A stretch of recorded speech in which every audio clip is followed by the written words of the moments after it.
Heard every week on amateur radio bands all around the world, broadcast on low-power AM and FM stations all across the United States, and one of the first podcasts on the internet. We are This Week in Amateur Radio, the worldwide premier amateur radio and technology news magazine and bulletin service of the air.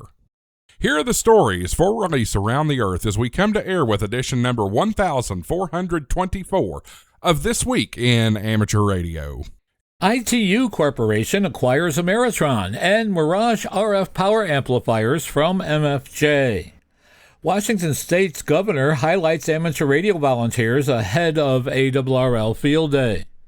AMSAT submits a letter of intent to NASA for carriage and launch of amateur radio CubeSats on upcoming Artemis missions. A U.S. radio station copper thief is arrested. Astronauts return to the space station after the leak that was venting air into space is repaired. The ARRL reminds amateurs to prepare for the upcoming Kids Day on the air. The Orlando Hamcation is seeking nominations for its 2027 awards.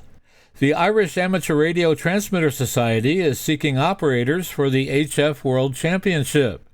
And employees at a radio station form a new amateur radio club, and they do a lot of amateur radio self-promotion on the air on the station. You will hear all of these stories and a lot more coming up in today's edition of This Week in Amateur Radio. These headline stories will come to you in a moment, along with this week's special features. We'll visit with Bruce Page, KK5DO, and get an update from AMSAT and what's new with all those amateur satellites in orbit. Australia's own Ono Ben Shop, VK6 FLAB, and Foundations of Amateur Radio continues with part 20 of his Bald Yak project. This edition continues his adventures with Soapy Audio and is entitled More Pie with Soap. Our own amateur radio historian Will Rogers, K5WLR, returns with another edition of A Century of Amateur Radio. This week, Will takes us back to the summer of 1924, which brought the first explorers to 4 new shorter wavelength bands that were opened up to amateur use in July of that year. This is the final wrap-up of this edition, which is entitled DX Records and Shortwave Reflections, or The Heavy Side Road to the Antipode. We will stop by and visit with Bill Sayers, AJ8B, in the DX Corner with all the latest news on DXpeditions, DX, upcoming contest, and much more. And we will have a look at this month's Volunteer Monitoring System Report. That's all straight ahead as North America's premier amateur radio and technology news magazine and bulletin service, This Week in Amateur Radio, takes to the air right now. Reporting from our studios in beautiful Orland Park, Illinois, where I am on my way to Alaska. This will mark the 50th state I have visited during my 68 years here on the planet. I'm Mike Nikolich, K9 DX Mike.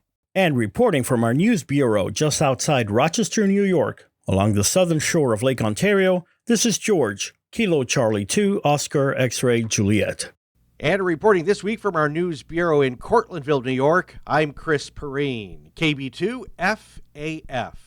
And reporting from our news bureau in western Wisconsin, where the antenna farm is growing faster than the corn, I'm Marvin Turner, W0MET. And reporting from the Ham Shack TV studios in Knoxville, Tennessee, where I just got my special event call sign for Field Day, I'm Josh Marler, AA4WX. From the sunny Space Coast in Florida, I'm Ed, W2PH. And reporting from our Trade New York News Bureau, where it's starting to get humid up here, I'm Eric, Kilo Delta 2, Romeo, Juliet X-Ray. And reporting from our news bureau in Fayetteville, Arkansas, where spring and summer are performing their annual dance, I'm Will Rogers, K5WLR. Hello, everyone. Before we get into this week's newscast, I'd like to tell everyone that This Week in Amateur Radio now has its own Discord server. That's right, a place online where we can discuss everything technology and amateur radio. So join us. Just go to Discord on your computer or download the Discord app on your portable device and search for TWIAR or This Week in Amateur Radio. We look forward to seeing you on the new This Week in Amateur Radio Discord server. Leading off our news this week is a story that makes me very happy. ITU Corporation this week announced the acquisition of 2 additional premier amateur radio and communications brands from MFJ Enterprises, Ameritron and Mirage RF amplifiers and electronics. These are FCC-registered and approved high-quality RF amplifiers up to legal limit. In addition to amplifiers, Ameritron's lineup also includes antenna tuners, switching units, and several other electronic communication devices. This move expands upon ITU's earlier 2026 acquisition of the iconic high-gain and Cushcraft antenna brands. These 2 additional product lines will be a very nice addition to ITU's portfolio of premier communications brands, says Dave Carpenter, president of ITU Corporation. Martin Jew and I have become very good friends over the last few months. His trust in my team to carry on the legacy of these iconic international brands challenges us to continue improving the processes and quality across all 4 companies. The manufacturing operations for High-Gain, Cushcraft, Ameritron, and Mirage are being consolidated and relocated from Starkville, Mississippi to ITU Corporation's 15-acre facility in Linton, Indiana. The complex transaction is well underway, with full product production scheduled to begin by the end of 2026. Customers and enthusiasts can follow ongoing updates, product information, and transition details at high-gain.com. ITU Corporation is a 25-year-old full-service manufacturing and engineering company with deep roots in electrical, mechanical, automation, and industrial engineering, along with comprehensive training support. Its flagship brand, LearnLab, is used by companies and educational institutions worldwide. Headquartered in Dugger, Indiana, with primary manufacturing operations in Dugger and Linton, Indiana, ITU historically specializes in high-quality, hands-on job training skills systems. The company is committed to American-made excellence and preserving the heritage of these legendary amateur radio brands while delivering superior customer support and product quality. Washington Governor Bob Ferguson has issued a video message recognizing the important role amateur radio operators play in supporting communities across the state and encouraging public awareness of amateur radio as ARRL Field Day approaches later this month. Here with all the details is John Ross, KD8IDJ, who files this report from League headquarters. During emergencies and natural disasters in Washington state, hams may provide one of the only forms of available communication, said Governor Ferguson. Field Day is a day for the public to see this communication in action with presentations and activities for all ages. And you can watch that video right now. There is a link at arrl.org. The video was developed and produced by the Olympia Amateur Radio Society, ORS, an ARRL special service club serving the Olympia and Thurston County area. Club leaders said the goal was to create a message that radio clubs throughout the Washington area can use to help educate the public about amateur radio and encourage participation in field day activities. Several months ago, we set out to partner with Governor Bob Ferguson to produce a short but meaningful video highlighting the vital contributions amateur radio operators make to Washington residents every day, said ORS Director of Marketing and Communications Doug Grover, N7POV. We believe Field Day provides an excellent opportunity to amplify the message of amateur radio and emergency communications across our state. ORS will host its 2026 ARRL Field Day operation at Market Depot Park in Lacey, Washington, where hams will demonstrate the emergency communications capabilities, offer hands-on activities for visitors, conduct license examinations, and showcase the technical and public service aspects of amateur radio. The governor's message comes as amateurs across the U.S. and Canada prepare for ARRL Field Day. That's June 27th and 28th, 2026. For this year's Field Day, rules, resources, and a map-based locator of Field Day sites, you can visit www.arrl.org/field-day. I'm John Ross, KD8IDJ.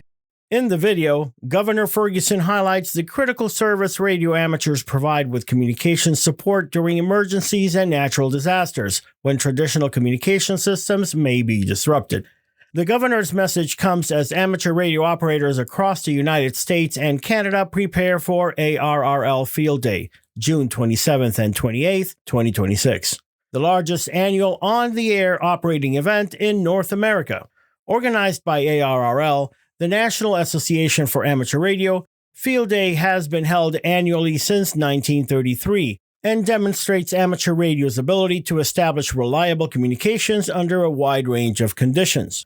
The governor's message underscores the continuing importance of amateur radio as a volunteer-driven communications resource that serves communities before, during, and after emergencies. As clubs nationwide prepare for Field Day 2026, the video offers another opportunity to highlight amateur radio's long-standing tradition of public service, technical innovation, and community engagement.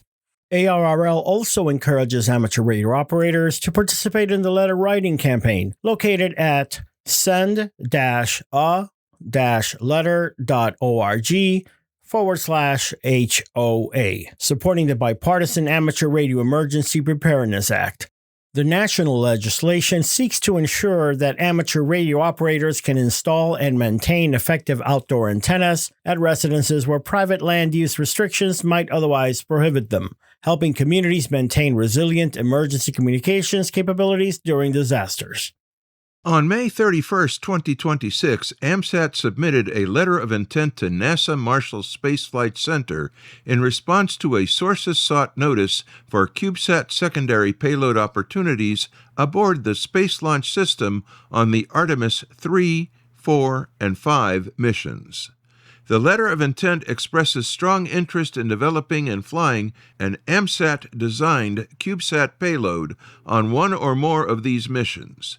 It highlights the strategic alignment between the opportunity and AMSAT's ongoing Golf or Greater Orbit Larger Footprint program, which is building the technologies and operational experience needed for amateur radio satellites in progressively higher orbits, from LEO through MEO to HEO.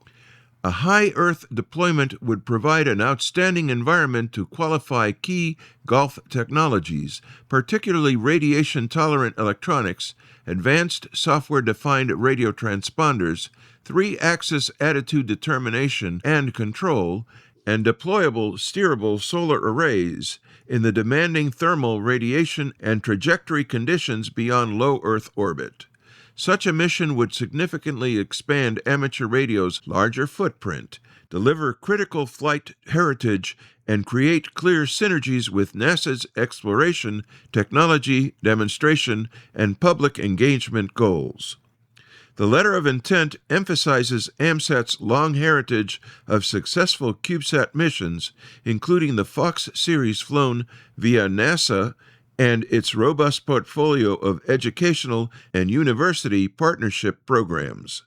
These include the CubeSat simulator program used worldwide in schools and universities, collaborations such as the radiation experiment from Vanderbilt University and imaging payloads from Virginia Tech on Fox satellites, broader STEM outreach through live satellite contacts and telemetry projects, and active mentorship of student teams and early career professionals.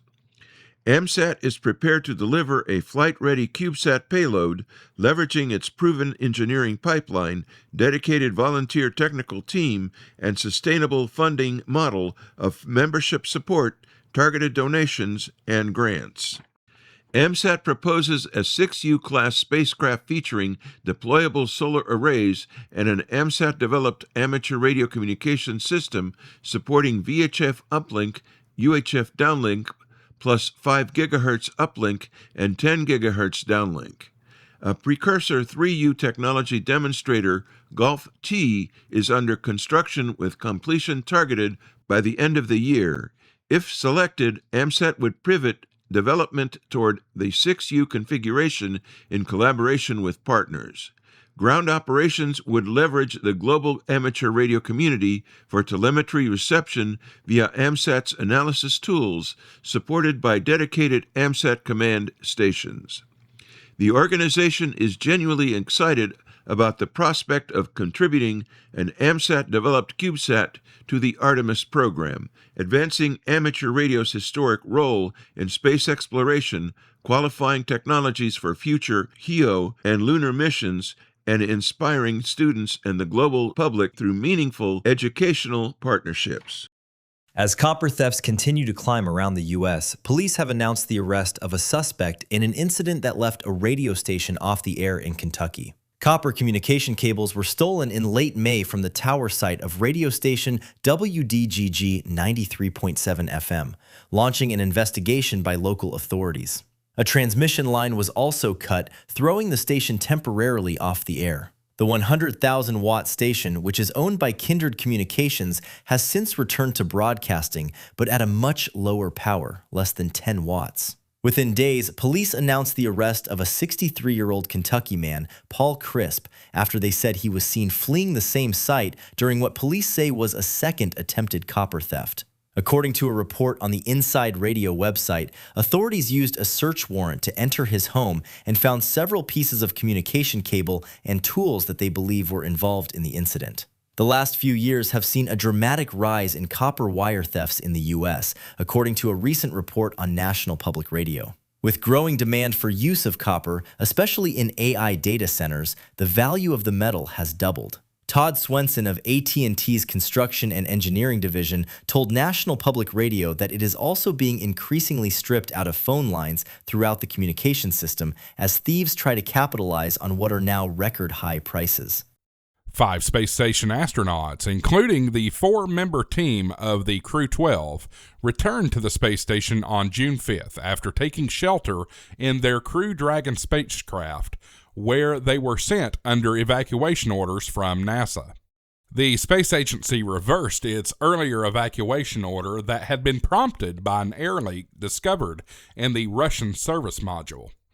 Cosmonauts were working to repair the recurring leak, which Roscosmos, the Russian space agency, said did not pose any immediate danger to the crew or to the spacecraft itself.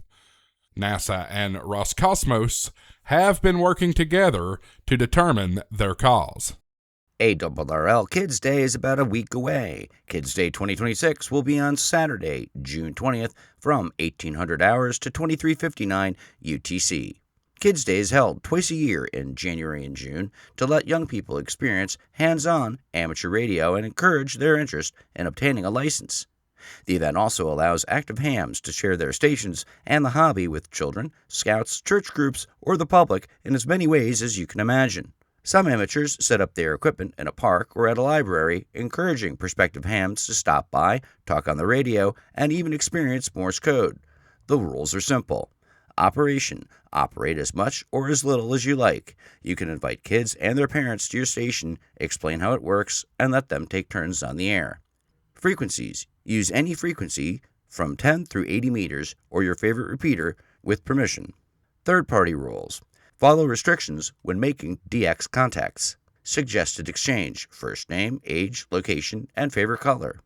And the fun doesn't stop there. Take pictures and share your experience on the ARRL Kids Day Soapbox page or email to contests@arrl.org with a signed youth photo release form for publication in QST and other ARRL publications. Tell us their story, tell us your story. All participants are eligible to receive a colorful certificate, and there is no waiting. You can download a certificate and complete it on site with the participant's name and date of the contact. The Orlando Hamcation is seeking nominations for its 2027 awards, recognizing those who make outstanding contributions to amateur radio. As in past years, there are 3 award categories: the Gordon West Ham Ambassador of the Year, the Carol Perry Educator of the Year, and the Amateur Radio Hero of the Year. Criteria for each award and the nomination forms can be found at www.hamcation.com/award. Hamcation 2027 is February 12th through the 14th at the Central Florida Fairgrounds and Expo Park in Orlando, Florida. Hams in Ireland have the opportunity to be part of the IRTS headquarters team in the IARU HF World Championship. As the date for the International Amateur Radio Union HF World Championship approaches, the Irish Radio Transmitters Society is still in search of hams who can represent Ireland by calling CQ with the call sign EIZHQ. There are 12 operating slots that remain to be filled for the event, which runs for 24 hours from the 11th to the 12th of July on all the HF bands excluding the WARC bands. If you are interested in being part of Ireland's headquarters station team, contact Mark, EI6JK, the contest manager, by emailing him at contestmanager@irts.ie. NASA has announced the names of the 4 astronauts for next year's Artemis 3 mission. The Artemis 3 mission is designed to be the last NASA mission leading up to a planned 2028 moon landing, and the 4 astronauts chosen for it will be responsible for tests on 2 commercially built lunar landers. The Orion spacecraft's pilot will be Luca Parmitano, KF-5 KDP, an Italian astronaut from the European Space Agency. He is the only member of the Artemis 3 team with an amateur radio call sign. The team includes test pilot and flight veteran Randy Bresnik, first-timer Andre Douglas, and Frank Rubio, who holds the United States record for the single longest spaceflight, a total of 371 days. The lunar landers are being built by Blue Origin and SpaceX. It is the beginning of the new month, and it's time for this month's edition of the Volunteer Monitoring Report. The Volunteer Monitor Program is a joint initiative between the ARRL and the FCC to enhance compliance in the amateur radio service. This is this month's activity report of the VM program. Technician operators in Michigan, Oregon, Utah, and Connecticut were issued advisory notices for 40-meter FT8 operation, a band on which technicians have no FT8 privileges but are allowed CW operation. Technician operators in Illinois, California, and Colorado were issued advisory notices for 20-meter FT8 operation, a band on which technicians have no privileges. An advisory notice was issued to an operator in Indiana concerning his operation on an expired license.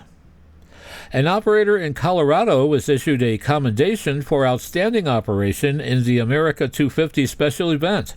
His operation was efficient and courteous and complied exactly with the FCC's identification requirements for special events. A new automated FT4 FT8 monitoring system has begun generating incident reports. The new system appears to be very effective and fair in continuously monitoring data frequencies to ensure that operators have the proper license for the band on which they are using FT4 and FT8. An operator in Texas was issued an advisory notice concerning operating a repeater on an expired license. The matter was resolved informally by telephone. Retail chain stores in Appleton and Neenah, Wisconsin were issued advisory notices concerning unlicensed operation on 430.225 MHz, which is allocated to the amateur radio service. An operator in Texas was issued an advisory notice concerning wide signals and splatter on 14.213 MHz. The signals extended from 24.210 to 24.219 MHz. A repeater owner in California was cautioned about allowing non-amateurs in a volunteer watch group to use the repeater in non-emergency situations. Technician operators in Indiana and North Carolina were issued advisory notices concerning FT8 operations on 20 and 40 meters. Technicians have no operating authority on 20 meters and only CW authority on 40 meters. This was the first use of the new automated FT8 monitoring system established for the VM program to continuously monitor data frequencies.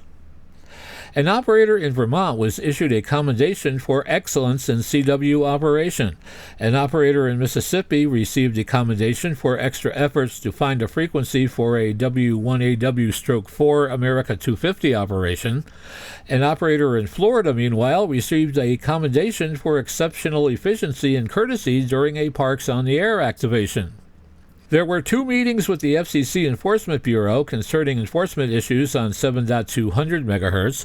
A presentation on the VM program was given in person to the Forsyth Amateur Radio Club in Winston-Salem, North Carolina, and 1 FCC meeting concerning continuing enforcement issues on the 40-meter SSB bands. The totals for this month's monitoring were 1,964 hours on HF frequencies and 2,560 hours on VHF frequencies and above, for a total of 4,524 hours. We thank Volunteer Monitor Program Administrator Riley Hollingsworth, K4ZDH, for this report. Produced by amateurs for amateurs and originating from Albany, New York. You're listening to This Week in Amateur Radio. The ARRL is pleased to introduce a new member benefit, the QST Product Review Comparison Database. With all the details on this exciting new offering, we go to League headquarters where John Ross, KD8IDJ, has this special report. This online tool makes it easier to compare amateur radio transceivers, receivers, amplifiers, and transmitters by allowing users to sort and filter equipment based on their own selection criteria. This tool, introduced by the ARRL Lab, offers a familiar experience for anyone who has shopped online in recent years, said ARRL Laboratory Manager George Spada, W1GKS.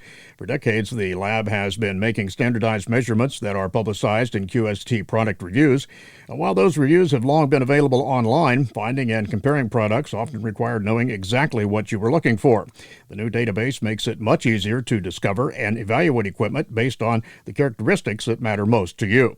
The tool has a lot of flexibility in the ways that you can sort data. Options include sorting the product by name, chronologically, from newest to oldest, published, and alphabetically. And whether you're purchasing your first radio or considering an upgrade to your current station, the QST Product Review Comparison Database provides an objective, data-driven, customizable way to evaluate equipment. A companion guide explaining the various measurements and specifications is also planned to help members better understand the technical data when making an informed purchasing decision. I'm John Ross, KD8IDJ. The comparison database includes ARRL lab-tested devices in previously listed categories dating back to 2012. Users can apply filters to narrow results to specific types of equipment and then sort products using select specifications and laboratory measurements. Multiple products can be selected and compared side by side, making it easier to evaluate options before making a purchase decision. The data columns can be sorted by performance, metric, and columns can easily be rearranged to display information in the order most useful to the user. If you know the name of the device you'd like to view, there is a search field available as well. When two or more products are selected for comparison, the results open in a new browser tab, allowing users to keep their place in the main database. To access this new member benefit, log into the ARRL website and visit compare.arrl.org. The Citizen Science Investigation Organization, AMSAT, has asked Canadian officials to halt their planned shutdown later this month of its shortwave time signal station, CHU, saying it has unique and irreplaceable value to researchers and the international scientific community. A statement on AMSAT's website praises CHU for its long-standing role as a resource in auroral research. Its unprecedented citizen science study of the 2024 solar eclipse over North America also relied heavily on CHU's capabilities. The statement says, in part, the use of time-standard beacons as ionospheric signals of opportunity dates back more than a century to the earliest days of radio science. Today, this time-tested approach is supercharged by inexpensive single-board computers, software-defined radios, and the participation of the global amateur radio and shortwave listener community, who have built a growing meta-instrument that spans the continent of North America and points beyond. AMSAT's flagship project, the Personal Space Weather Station Network, is also closely intertwined with CHU and its remote sensing capabilities. There was no statement released in response by the recipient, Dr. Marina Gertzwov of the National Research Council. Everything old is new again. Or at least that's true for some things, such as the old teletext system, the focus of one ham here in the United States.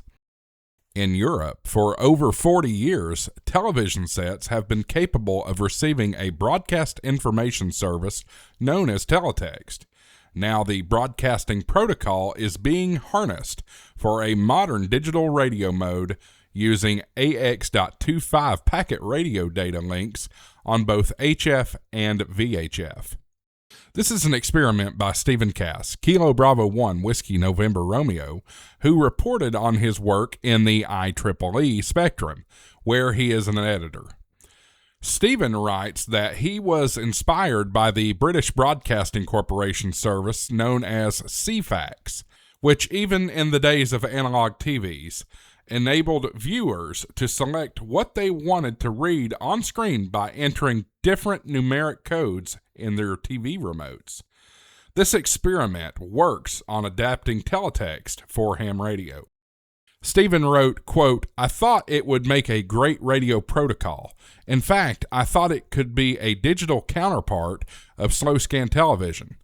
SSTV transmissions are analog and somewhat slow, and are often transmitted a few times to ensure the entire message, images plus text, can be received." End quote.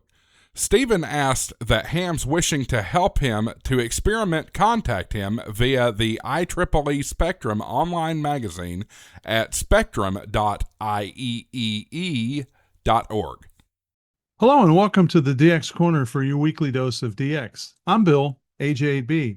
For the rest of this year, I'm going to pass along a bit of extra information when I let you know what will be on the air in the next 7 days. So many hams have joined in the annual CQ Marathon contest that I thought I would help them out, as well as anyone else who is involved in the marathon. The great thing about the marathon is that it truly is a marathon and not a sprint. You can join at any time during the year and get credit for all the QSOs you've accumulated in that calendar year. So when I come across an activation that I would recommend that you get in the log to help your score, I will announce it by starting off with Marathon Alert. I know this seems corny, but you will know that the information that follows indicates an entity that is more rare than usual DX. If you're not as experienced with DX or the marathon, you may not know what is common and what is not. I hope this helps you get key entities into the log to help your CQ Marathon score. And let me know if you find it useful. Well, let's start with an update from the 2 DXpeditions that are now QRT. The first is from the 3 Golf 0 Zulu DXpedition. This operation became QRT at 1400 Zulu on June 5th after 17 days of operation. Philippe, ex-Q7 India Radio, reached 22,003 QSOs from 160 through 10 meters through the 10-meter band. He said, quote, "In my opinion, a very good mark for a one-man DXpedition. Logs have been sent to my QSL manager, Tim, M0URX, and you can check your contact status on his website," end quote. He added, "We are already working on the design of the QSL card where Max, Oscar November 5 Uniform Radio, will make the design. I can tell you in advance that the QSL card will be 4-sided. Thank you for all your support. Cheers." And that was from Philippe. Thank you so much. That was a great DXpedition, and I got you in a couple of bands I needed, so thank you.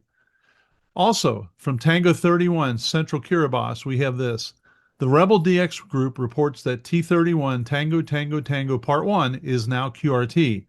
The final log will be uploaded, presumably to Club Log, when time permits. And I think it's already up there because Club Log is showing 183,624 QSOs. LOT confirmations will follow shortly. So those were 2 great DXpeditions and a pleasure to work. The following DX information comes from Bernie, W3UR, editor of the Daily DX, the Weekly DX, and the How's DX column in QST.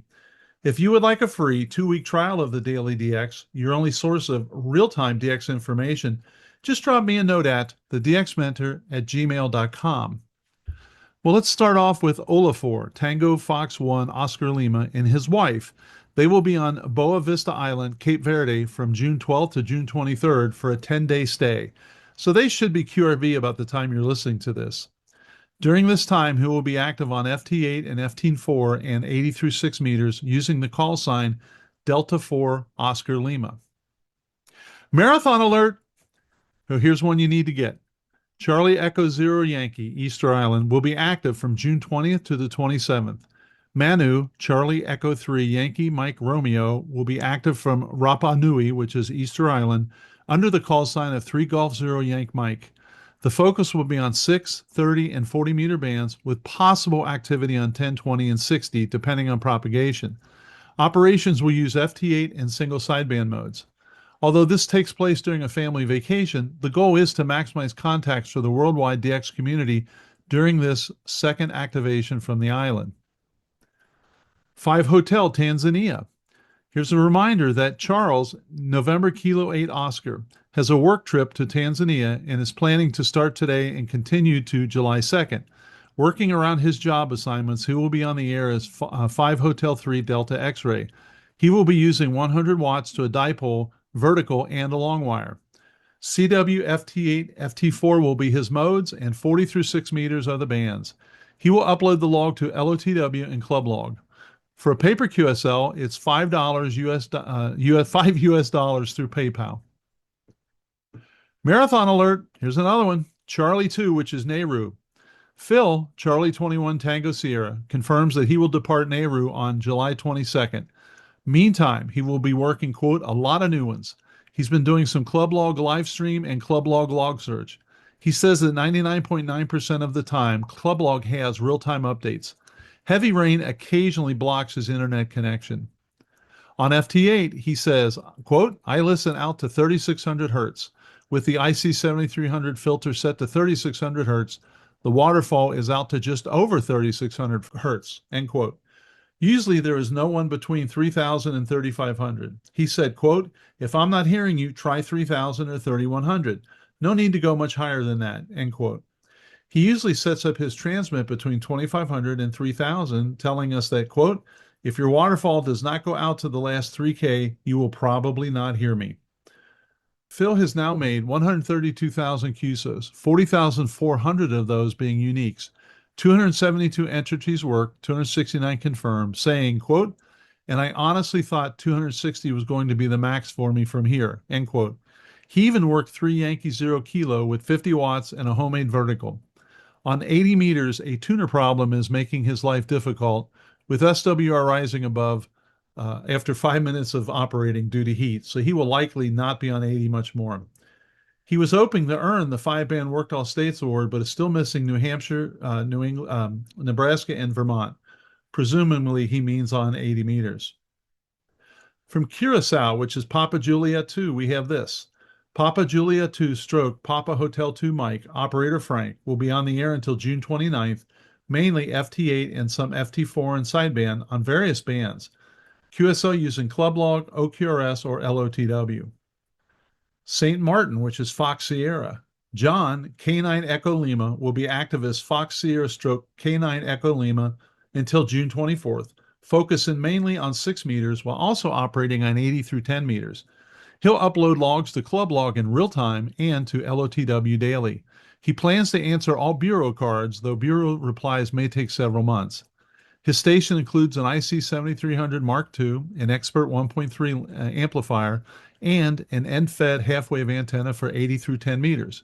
He also has a Yagi for 6 meters located on a hill overlooking the Atlantic. Marathon alert! Tango 8, Palau. Tango 8 Radio will be active until June 18th from Palau, so you only have a few more days. The op plans to operate on 160 through 6 meters using FT8, FT4, single sideband, and FM on 10 meters. The operator is Yaz, Juliet Alpha 6, Uniform Bravo Yankee. Logs will be uploaded to LOTW and to EQSL. For a paper QSL, requests should be sent directly with SASE. He also says he will respond to Bureau requests. Well, this week, the DX Mentor YouTube channel will feature a discussion with Bill, Whiskey 4 Whiskey Victor, who is the president of the Guantanamo Bay Amateur Radio Club. You can learn about the Guantanamo Bay Club, their members, as well as the relationship with Cuba. Check it out and let me know what you think. If you have questions or you need information, or if you need more information about the CQ Marathon program, drop me a note at thedxmentor@gmail.com. Until next week, this is Bill, AJ8B, saying 7-3, and thanks to my XYL Karen for her love and support. I hope to hear you in the pileups. Have a great DX week. Astronauts from China's Shenzhou 21 mission have returned to Earth just days after the 3-member Shenzhou 23 crew's arrival at the Tiangong Space Station. The Shenzhou 23 mission features a first for any Chinese astronaut. One of the crew members is scheduled for an extended stay on board, remaining there for a year. In 6 months, the Tiangong Station crew will also welcome an astronaut from Pakistan with the launch of the Shenzhou 24 mission. The Beijing-trained crew member will be the first international astronaut to visit the Chinese space station. Tiangong is considered an important stepping stone in China's goal to land astronauts on the moon by 2030. The U.S. space program is in a race with China's in the hopes of returning astronauts to the lunar surface in 2028. Meanwhile, amateur radio is already there. In 2024, Japan's ham radio station, JS1YMG, became the world's first licensed ham radio station on the lunar surface. Foundations of Amateur Radio. The thing I think I love most about the hobby of amateur radio is the challenges it represents. Not in terms of life or emotional ones, though I will admit that there's some of those, in no small part due to the variety and complexity associated with being human and a member of the community, more in terms of figuring out how stuff works and then how much stuff there is. I was first licensed in 2010, and since then I've attempted to document the experience of being an amateur and discovering just what that might mean. This week has been interesting, if not quite as productive as I was hoping for. I spent a full day working on Soapy Audio. You might recall it's one of the potential puzzle pieces in my Bald Yak project. I can report that it compiles fine on a Raspberry Pi 2, and when I get a moment I suspect that it will also work just fine on a Pi 0. When I got to the point of packaging it all up, I spent hours trying to get my head around the Debian packaging system. For reasons I don't understand, nobody appears to have written anything that monitors the standard make install step, save for one project called check install, which has some serious bugs, like overwriting the system password file, and is not recommended. While in the middle of that adventure, I discovered that Soapy SDR and associated modules, utilities, and support tools are already packaged in Debian. I'll confess that I emulated a stunned mullet when I noticed that. While this might mean that I essentially spent 3 days shaving a yak for apparently no good reason, it did allow me to discover that Soapy Audio is currently receive-only, but adding transmit doesn't look like an unsolvable problem. I still don't know why I went down the compilation steps, but it allowed me to peruse the source code, which helped discover how some of this hangs together. And I'll hasten to add that my understanding is currently incomplete at best, but that's par for the cause. After discovering the existing packaging, I installed Soapy Remote Server on the Pi, and it worked out of the box. Something which I'm happy to say is a regular occurrence with Debian packages. Perhaps this is why packaging is so complex, another thing to investigate as time permits. I then added an external USB sound card with the audio going into the rear data socket of my FT857D, and together with the CT62 compatible USB CAT cable, that's computer-assisted tuning, allowing remote control of the radio, the Pi was ready to be the network interface to my copy of GNU Radio. Well, not quite. There's some secret incantations that I have still to divine, but thanks to random forum posts with hints at how to format the command string required, I'm making progress. GNU Radio can see the Soapy server, has passed the checks to control the radio, which happens behind the scenes thanks to Hamlib, but stumbles on the audio card side of things. If it weren't for other life-affirming activities in my diary, I would be reporting success. But I can tell you that I can taste it. Now, why does this make me excited? Well, it means that I can now use my FT857D across the room, technically across the internet even, to receive and process RF within GNU Radio. You might recall that this is one of the stated aims of this whole endeavour. In terms of 50 things to do with an SDR, this one will end up in the Listen to Conversations on the 2-metre amateur radio band pile. While it's not particularly exciting to listen to the local repeater across the room, something which I can do by turning up the volume or getting a long headphone lead, it represents a small milestone in the pursuit of my Bald Yak project, which aims to create a modular, bidirectional and distributed signal processing and control system that leverages GNU Radio. It's called Bald Yak because by the time I'm done, the yak is likely well and truly shaved. So, micron by micron, I'm getting closer.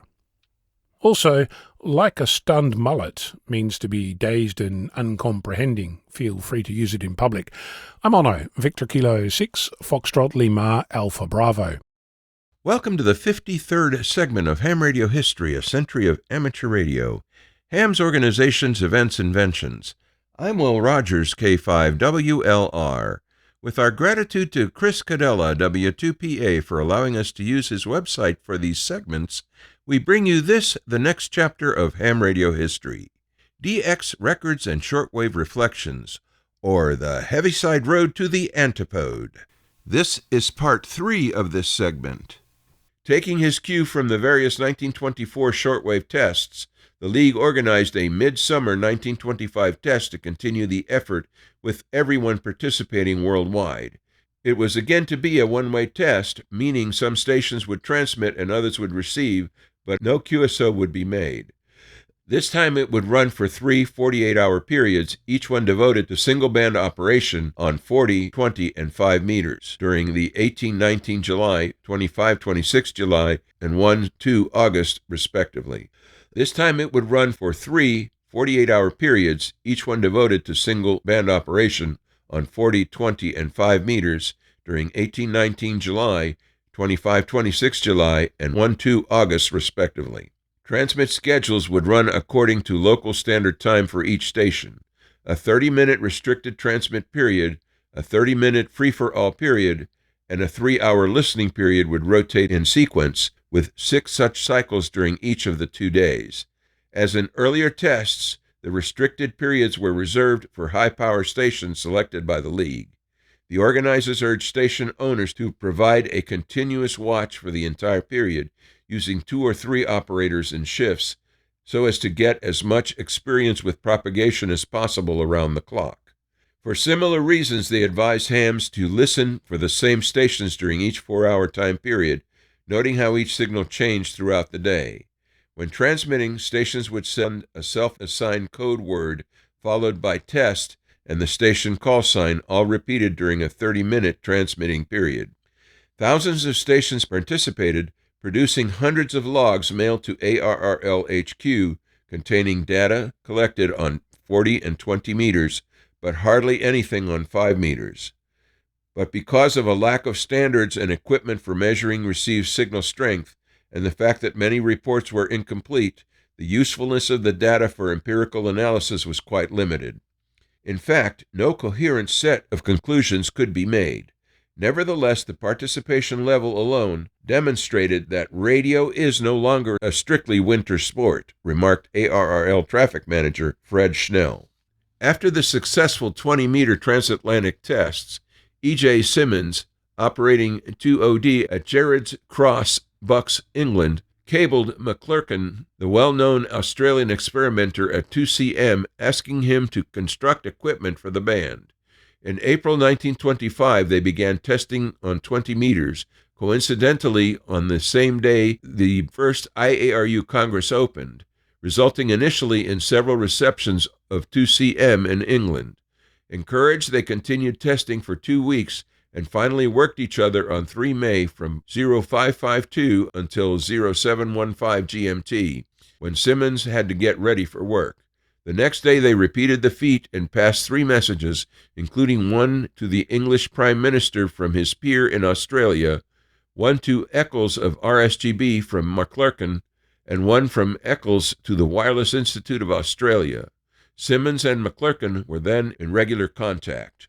Recognizing the reality of what he called the international era in amateur radio, Warner's editorial for July 1925 rhetorically asked, "Have we not almost reached the ultimate of amateur accomplishment?"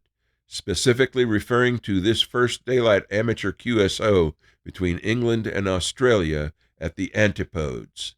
Maybe almost was his operative word, or maybe each generation redefines ultimate. Either way, the answer would turn out to be no. Included in this material are quotes from the following: Announcement of Midsummer Shortwave Tests, the Traffic Department, QST, June 1925, page 47. F.E. Handy, the Midsummer Shortwave Tests, the Traffic Department, QST, January 1926. The first page of the appendix apparently not currently available in an online QSD archive as of April 2026. England and Australia work in daylight, QST, July 1925, page 23. With our thanks to Chris Cadella, W2PA, for allowing us to use his website, Ham Radio History, A Century of Amateur Radio, Ham's Organizations, Events, Inventions, I'm Will Rogers, K5WLR, reporting for This Week in Amateur Radio. Amateur Radio Digital Communications has just opened up a new channel of communication for those interested in what they have to offer. If you want to engage in a more direct dialogue with the staff at Amateur Radio Digital Communications, you can now join their new thread in the Discord app. ARDC invites discussions about project updates, 44net, grants, and other topics relevant to the kind of work that ARDC does. Anyone interested in amateur radio or digital communications is welcome. Bring your thoughts, ideas, and questions.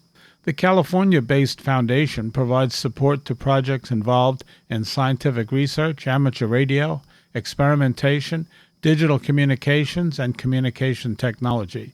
You can find them at discord.ardc.net. FCC Chairman Brendan Carr today welcomed the start of the first FCC Spectrum auction in 4 years. The AWS-3 auction will offer 200 5G-grade Spectrum licenses that laid fallow for more than a decade. The license areas included in this auction are home to over 100 million consumers across 48 states, 2 U.S. territories, and the Gulf of America. They include major markets like New York, Chicago, Boston, Tampa, and Charlotte. Bidding in the AWS auction, formerly designated as Auction 113, began this morning. The auction makes available Spectrum licenses in the 1,695 to 1,710 MHz, 1,755 to 1,780 MHz, and 2,155 to 2,180 MHz bands. The auction makes over 1.4 billion megahertz population available for auction, a metric calculated by multiplying the bandwidth by the population covered by the licenses. The auction started today utilizes rules the Commission proposed and adopted last year. The licenses made available had been auctioned in 2014 for commercial use, but were the subject of defaults or bid withdrawals. As a result, these 200 licenses were unsold in the prior auction, and the spectrum has remained in the FCC's inventory ever since. Today's auction will put those spectrum licenses to productive use. The proceeds from this auction will fund the FCC's Secure and Trusted Communications Networks Reimbursement Program, commonly known as RIP and Replace, which seeks to remove untrustworthy technology from U.S. communications networks. The FCC's Build America agenda is putting in the work to free up airwaves and restore the country's leadership in wireless. Bruce Page, KK5DO, is here now with this week's AMSAT report. Bruce? Thanks, John. For about the next month, there will be a lot of special event stations on the air celebrating FIFA World Cup. They will be operating as W2C, W5C, W6C, plus many more, and then stroke something representing their city. As they will be working a lot of HF, we also have satellites. I have volunteered to operate as W5C stroke H for Houston on June 14, 17, 20, 23, 26, 29, and July 4th. I will try to hit as many FM and linear satellites as I can from about 10 a.m. to 8 p.m. Central Time. If you would like more information, visit WC2026SES.org. On that site, you can volunteer to operate as well as see what stations will be on the air at what time. As we will be uploading our logs to the site, you can request QSL cards. Click on the QSL card tab and you can see many of the different QSL cards available. It will make a great collection for you, and there are many, many of them. This is Bruce Page, KK5DO. Back to you, John. And thanks, Bruce, for that report. It is time for this week's look at the solar weather and the terrestrial propagation forecast. Solar activity has been at low levels this past week, with most of the sea level activity originating from region 4465, including the largest flare of the week, a C2.6 observed on June 10th. There are currently 7 numbered sunspot regions on the disk, with region 4467 decaying to plage. This week, there was a Type 2 radio sweep detected by the Radio Solar Telescope Network on June 10th. That radio emission was associated with a coronal mass ejection, first observed at the northeast quadrant by ground-based coronagraph imagery from HAO and MLSO coronagraph late on June 10th, and later by space-based coronagraph LASCO and C2. Modeling indicates there is no Earth-directed component. Other coronal mass ejection activity was observed in the coronagraph imagery later in the period, but preliminary analysis indicated no Earth-directed component. Solar activity is expected to remain at low levels, with a chance for M-class flares and a slight chance for X-class flares. NOAA's Solar 1 satellite became operational early on June 11th, becoming the Space Weather Prediction Center's primary source of solar wind data. And speaking of solar wind, the wind speeds continued to decrease after the passage of a weak transient reaching 374 kilometers per second at the end of the period. Background solar wind conditions are expected through midday June 11th, when a coronal hole high-speed stream is anticipated to become geoeffective through June 13th. Overall, solar activity is rather low. It is expected to continue declining through mid-June. Most active regions are relatively small, typically with a simple geomagnetic configuration. Nevertheless, Class C flares are occasionally observed, sometimes accompanied by coronal mass ejections. Just ahead in radio sport this week on June 12th through the 13th, it's the PVRC reunion, CW phone and digital there. June 13th, the YBOR-ARIDX contest, that's phone. June 13th as well, the Asia Pacific Sprint, single sideband and phone. June 13th and 14th, Portugal Day contest, that's CW phone. And on June 13th to 14th, also the SKCC Weekend Sprintathon, that is CW. And remember to visit the ARRL contest calendar for more events and information. Upcoming ARRL conventions and major events on June 13th, it's the Knoxville Hamfest hosting the ARRL Tennessee State Convention. That's in Knoxville, Tennessee. June 14th, it's the Breeze Shooters Hamfest, computer and electronics show, hosting the ARRL Western Pennsylvania Section Convention. That's in Butler, Pennsylvania. And June 19th to the 20th, it's Flagstaff Hamfest, hosting the ARRL Arizona Section Convention. That's in Flagstaff, Arizona. And you might want to save the date, June 26th through the 28th, 2026. It's Ham Radio, International Amateur Radio Exposition in Friedrichshafen, Germany. And make sure you search the ARRL Hamfest and Convention database at www.arrl.org/hamfest to find more events in your area. An unlicensed radio operator who has been convicted of jamming a local repeater several times has just been issued yet another FCC warning. Acting on several interference complaints from amateur radio operators in California, the U.S. Federal Communications Commission had issued a warning to a radio operator who has a long history of unlicensed, disruptive, and illegal transmissions on a local repeater. The FCC sent a notice of unlicensed operation in late May to Jack Garrettson of Bell, California, saying in March, agents with direction-finding equipment had verified reports of his 2-meter transmission on a local repeater. The FCC said the agents heard him make statements over the air using a phrase, "Jack is back," identifying himself. Over the past 2 decades, Garrettson's encounters with the legal system and FCC have landed him in court and prison. He received a 1-year sentence in 2000 following his conviction in state court of interfering with the Highway Patrol's radio system. Upon his release, he took and passed his technician level exam, receiving the amateur radio call sign KG6IRO. The FCC revoked the license grant days later. In November 2001, after realizing Garrettson had been convicted of public safety interference and then the license was granted mistakenly, according to various reports, he remained on the air presence despite that. FCC records show he was later sent a forfeiture order of $21,000 for interfering with Coast Guard auxiliary communications with a sailing vessel in distress. He was convicted in September of 2006 at the age of 70 for malicious interference with radio and unlicensed transmissions. He was fined and sentenced to 7 years in prison. The latest notice from the FCC dated May 28th, gives him 10 days to respond and orders him to immediately halt all transmissions. It's that time of year again, summer and Field Day.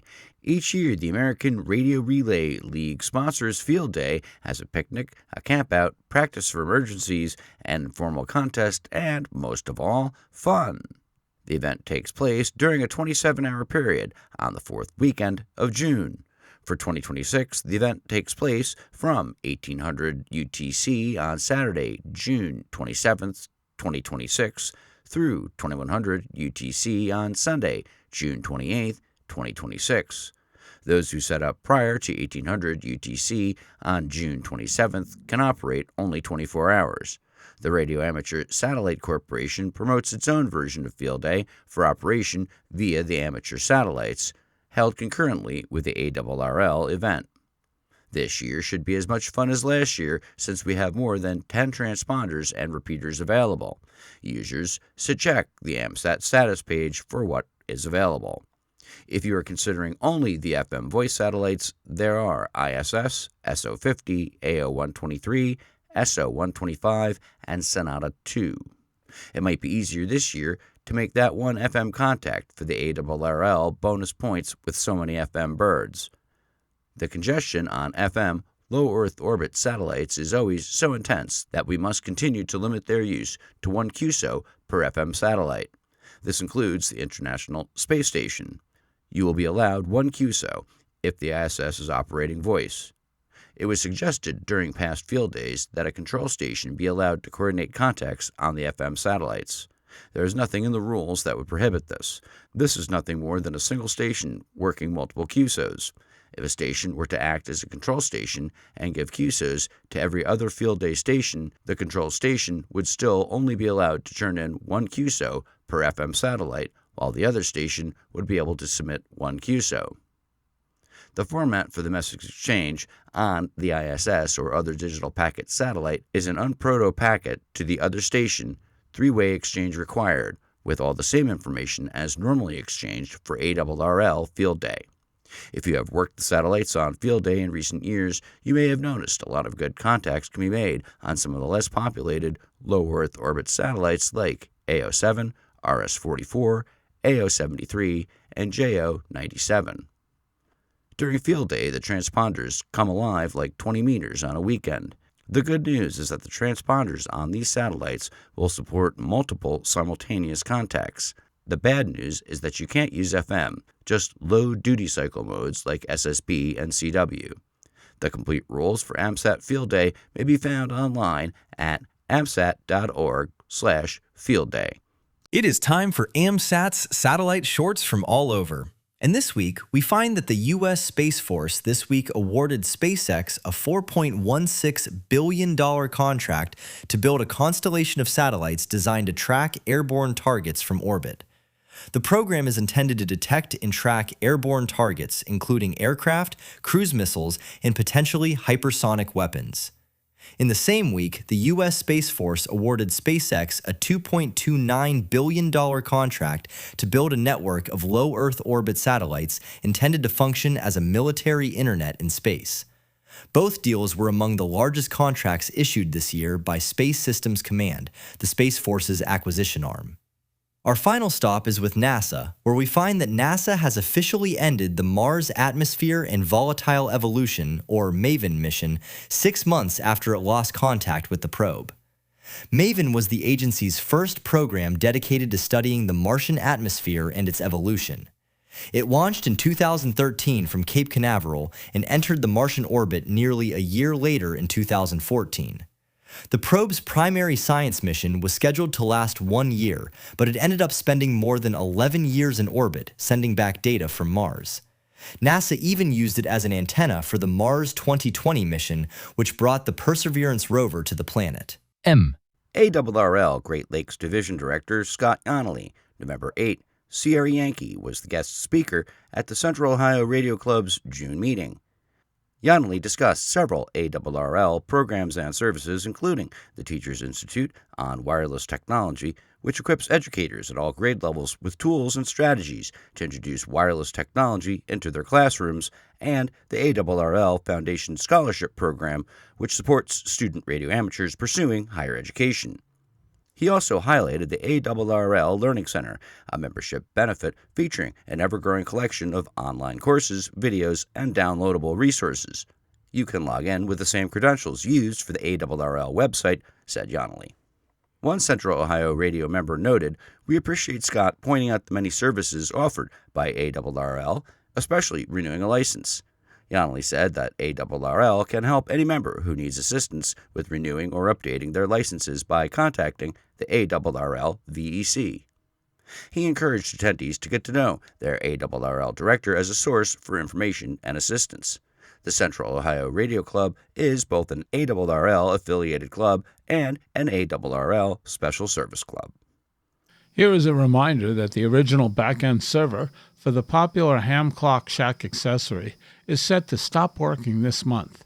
If you wish to continue using Ham Clock and all its features and to receive its updates, you will need to switch your back-end server as soon as possible. Open Ham Clock Backend is an open-source server run by a development team that is also providing updates to the Ham Clock client. The client version is now at v4.26. For details, visit ohb.works. You can now watch a featured presentation from 2026 Dayton Hamvention, Salty Walt's Portable Antenna Forum, on ARRL's YouTube channel. In the session, Walt Hudson, K4OGO, demonstrates how hams can build antennas from inexpensive materials and get on the air from parks, beaches, summits, and other portable operating locations. In the 25-minute video, Hudson goes beyond construction details to explore the larger idea that antennas are tools for exploring propagation. He discusses how antenna design, takeoff angle, ground conditions, and operating location can dramatically affect results, and he encourages operators to experiment rather than rely on a single one-size-fits-all antenna. Drawing on his ARRL books, Salty Walt's Portable Antenna Sketchbook and Salty Walt's Next Level Portable Antenna Sketchbook, Hudson shares practical, field-tested ideas for building portable antennas that are simple, affordable, and effective. Whether you're new to portable operating or looking for fresh ideas for POTA, beach operations, or DX chasing, the presentation is packed with practical insights and real-world examples. Using a folded antenna design, researchers have succeeded in helping CubeSats overcome their typically limited data transmission rates. The design, known as the origami antenna, increases to 25 times of its stored size on board the tiny satellite. When stored, the 64-gram antenna is 10 by 10 by 6 centimeters. Its deployed size creates a surface that is 50 by 50 centimeters. Researchers at the Institute of Science Tokyo have found that the antenna not only supports transmissions at higher rates, but strengthens signals by focusing the transmissions into a narrow beam. The antenna transmits at a frequency of 5.8 gigahertz and has a gain of 18 dBi. The antenna was deployed on May 23rd on Science Tokyo's OrigamiSat 2 CubeSat, which was launched in late April. The researchers' next task challenge will be a larger foldable antenna to be installed on larger satellites conducting observations of Earth. A new multi-platform desktop satellite tracking application for amateur radio operators, OscarWatch Tracker, has been released and is under active development. Developed by Peter Goodall, MM9SQL, and hosted on GitHub, OscarWatch provides an integrated environment for tracking AMSAT and other amateur satellites, predicting passes, managing Doppler-corrected frequencies, and optionally automating rotator and radio control, all from a single map-centered interface.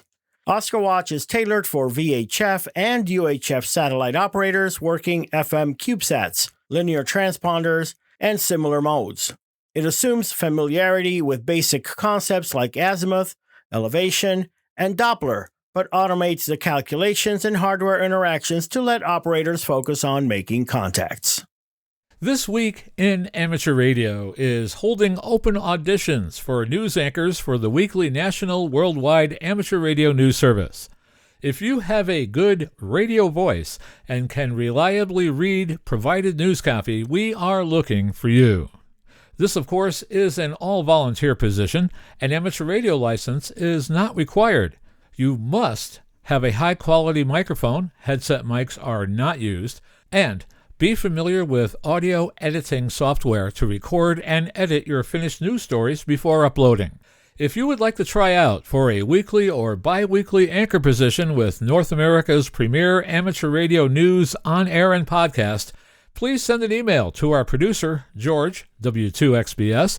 You can include a sample MP3 of yourself reading news copy sent as an attachment to W2XBS77@gmail.com. That's whiskey, the number 2, X-ray Bravo Sierra 77@gmail.com.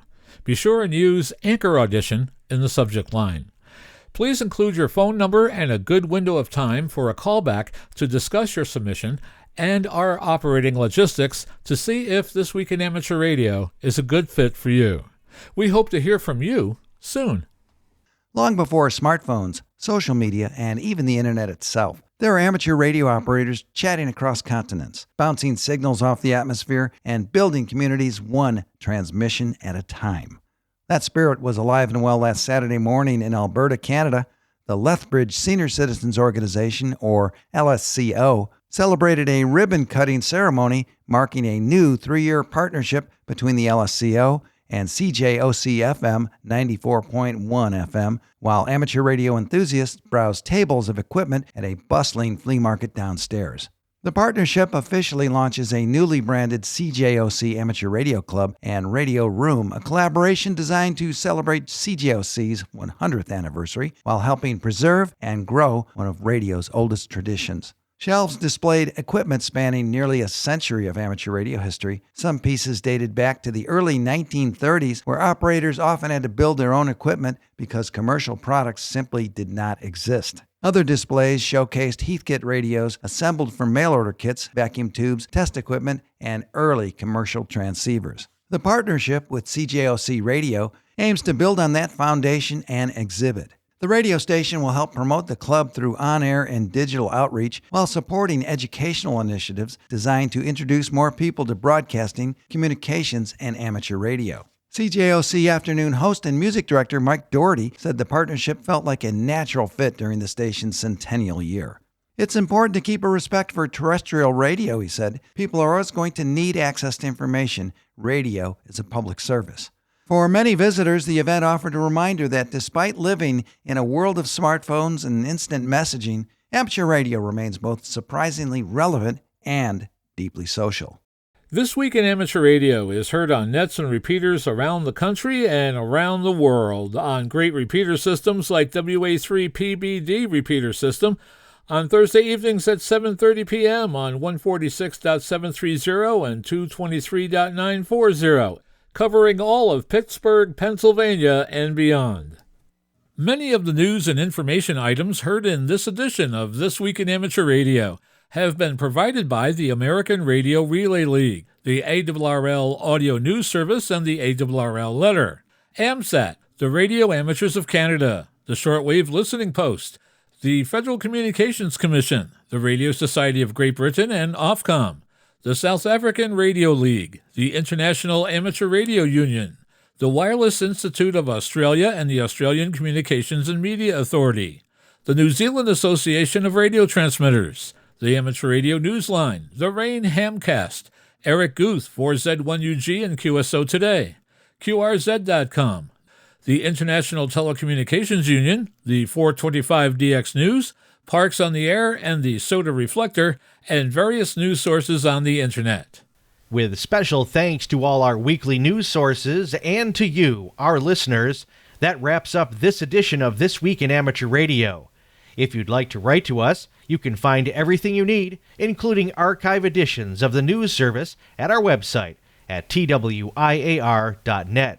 And now, for all of us at This Week in Amateur Radio headquarters and our news team around the world, this is Chris Perrine, KB2FAF, wishing you a 73.